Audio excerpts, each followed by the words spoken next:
Reporter breaking. ലൈംഗിക പീഡന പരാതിയിൽ പാലക്കാട് നഗരസഭാ കൌൺസിലർ പ്രശോഭ് വത്സനെ കണ്ടെത്താനാകാതെ പോലീസ്. പ്രശോഭിന്റെ മൊബൈൽ ഫോൺ രേഖകൾ ശേഖരിച്ചു. താമസ സ്ഥലം, സ്ഥാപനങ്ങൾ കേന്ദ്രീകരിച്ചുള്ള CCTV ദൃശ്യങ്ങളും ശേഖരിക്കുന്നുണ്ട്. പ്രതിയെ ഒളിവിൽ പോകാൻ സഹായിച്ചവരെ കണ്ടെത്താനും ശ്രമം ആരംഭിച്ചു. ഇക്ബാൽ അറക്കൽ വിവരങ്ങളുമായി ചേരുകയാണ്. Iqbal, good morning. ഇപ്പോൾ FIR രജിസ്റ്റർ ചെയ്തിട്ട് ഒരാഴ്ചയോളം പിന്നിടുകയാണ്. ഇപ്പോഴും ആ പ്രതി കാണാമറയത്താണ് എന്നുള്ളതാണ്. എന്താണ് പോലീസ് നൽകുന്ന സൂചനകൾ? ശ്രുതി ആര്യ, അതായത് ഈ അതിജീവിത മുഖ്യമന്ത്രിക്കും പാലക്കാട് ജില്ലാ പോലീസ് മേധാവിക്കും പരാതി നൽകിയെന്ന വിവരം പുറത്തു വന്നതിന് പിന്നാലെ തന്നെ ഒളിവിൽ പോയതാണ് പ്രശോഭ. അതിന് പിന്നാലെ ഒളിവിൽ ഇരുന്നു കൊണ്ട് തന്നെ പ്രശോഭ മുൻകൂർ ജാമ്യം തേടി കഴിഞ്ഞ ദിവസം കോടതിയെ സമീപിച്ചിരുന്നു.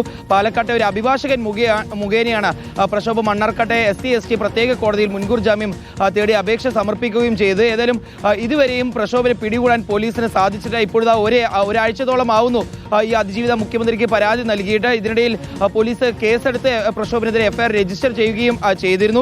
ഏതായാലും എത്രയും പെട്ടെന്ന് പ്രശോഭനെ പിടികൂടാനുള്ള നീക്കത്തിലേക്കാണ് പോലീസ് സംഘം കടക്കുന്നത്. പ്രശോഭിന്റെ ഏറ്റവും അടുത്ത സുഹൃത്തുക്കളെ കേന്ദ്രീകരിച്ചുള്ള അന്വേഷണത്തിലേക്ക് ഉൾപ്പെടെ പോലീസ് സംഘം കടക്കുന്നുണ്ട്. മാത്രമല്ല പ്രശോഭ എവിടെയാണെന്ന് കണ്ടെത്തുന്നതിന് വേണ്ടി ഫോൺ നമ്പർ കേന്ദ്രീകരിച്ചുള്ള അന്വേഷണം നേരത്തെ ആരംഭിച്ചതാണ്. ഈ ഫോൺ നമ്പർ കേന്ദ്രീകരിച്ചുള്ള കൂടുതൽ വിവരങ്ങൾ പോലീസ് സംഘം ഇതിനോടകം തന്നെ ശേഖരിച്ചിട്ടുണ്ട്. മാത്രമല്ല പ്രശോഭ ഒളിവിൽ പോകുന്ന ദിവസവുമായി ബന്ധപ്പെട്ട് പ്രശോഭിന്റെ താമസ സ്ഥലം, അതുപോലെ തന്നെ പ്രശോഭിന്റെ സ്ഥാപനങ്ങൾ കേന്ദ്രീകരിച്ചുള്ള CCTV ദൃശ്യങ്ങളും ഇപ്പോൾ പോലീസ് സംഘം എടുത്തിട്ടുണ്ട്. അതിനോടൊപ്പം തന്നെ മുൻകൂർ ജാമ്യം തേടാൻ പ്രശോഭനെ ആരെല്ലാം സഹായിച്ചു എന്നുള്ള കണ്ടെത്താനുള്ള നീക്കത്തിലേക്കും ഇപ്പോൾ അന്വേഷണ സംഘം കടക്കുകയാണ്. ഏതായാലും കോൺഗ്രസ് വലിയ രീതിയിൽ പ്രതിസന്ധിയിലും പ്രതിരോധത്തിലുമായിട്ടുള്ള കേസാണ് പാലക്കാട് മുനിസിപ്പാലിറ്റിയിലെ കൗൺസിലറായിട്ടുള്ള ഈ പ്രശോഭനെതിരായിട്ടുള്ള ദളിത് യുവതിയുടെ ഈ പീഡന പരാതി.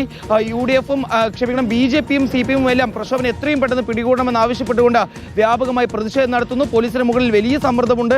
അതുകൊണ്ട് തന്നെ എത്രയും പെട്ടെന്ന് പ്രശോഭനെ കണ്ടെത്താനുള്ള നീക്കത്തിലേക്കാണ് ഇപ്പോൾ പോലീസ് സംഘം കടക്കുന്നത്. പാലക്കാട് DYSP നേതൃത്വത്തിലാണ് അന്വേഷണം തുടരുന്നത്.